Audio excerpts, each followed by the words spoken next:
ഇസ്രായേലിനു നേരെ വീണ്ടും ഹൂതി ആക്രമണം.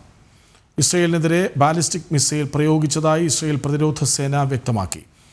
ഇന്നലെ ശക്തമായ സൈനിക നീക്കം ഹൂതി വിമത കേന്ദ്രങ്ങളിൽ ഇസ്രായേൽ നടത്തിയിരുന്നു. തുടർച്ചയായി വിമതർ യമനിൽ നിന്നും ഇസ്രായേലിനെതിരെ ആക്രമണം നടത്തുകയാണ്. വിവരങ്ങളുമായി ഐസൻ ജോസഫും ചേരുന്നു. ഐസൻ, എന്താണ് ഇസ്രായേലിൽ സംഭവിക്കുന്നത്?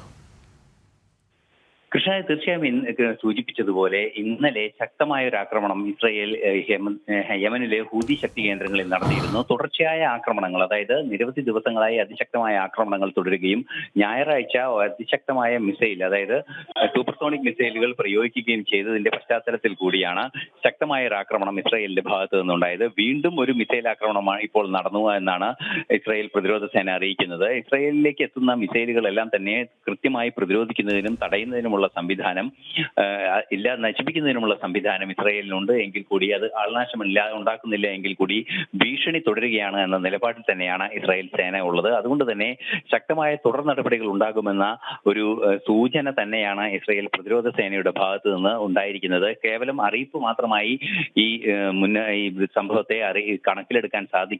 കണക്കിലെടുക്കേണ്ടതില്ല എന്ന നിലപാട് തന്നെയാണ് ഇസ്രായേൽ പ്രതിരോധ സേന അറിയിക്കുകയും ചെയ്യുന്നത്. തീർച്ചയായും ശക്തമായ ആക്രമണം ഹൂതി വിമതർക്കെതിരെ ഇനിയും ഉണ്ടാകാനുള്ള സാധ്യതയിലേക്ക് തന്നെ കാര്യങ്ങൾ ചെന്നെത്തുന്നു എന്നാണ് ഈ സംഭവവികാസത്തിൽ നിന്നും മനസ്സിലാക്കാൻ സാധിക്കുന്നത്. അല്പസമയം മുമ്പാണ് ഇസ്രായേലിലേക്ക് ഇത്തരത്തിലൊരു മിസൈൽ ആക്രമണം ഉണ്ടാവുകയും ശക്തമായി തിരിച്ചടിക്കുക, അതിനെ നിർവീര്യമാക്കുകയും ശക്തമായ തിരിച്ചടി ഉണ്ടാകുമെന്ന രീതിയിൽ തന്നെ ഇസ്രായേലി പ്രതിരോധ സേന സൂചന നൽകുകയും ചെയ്യുന്നത്.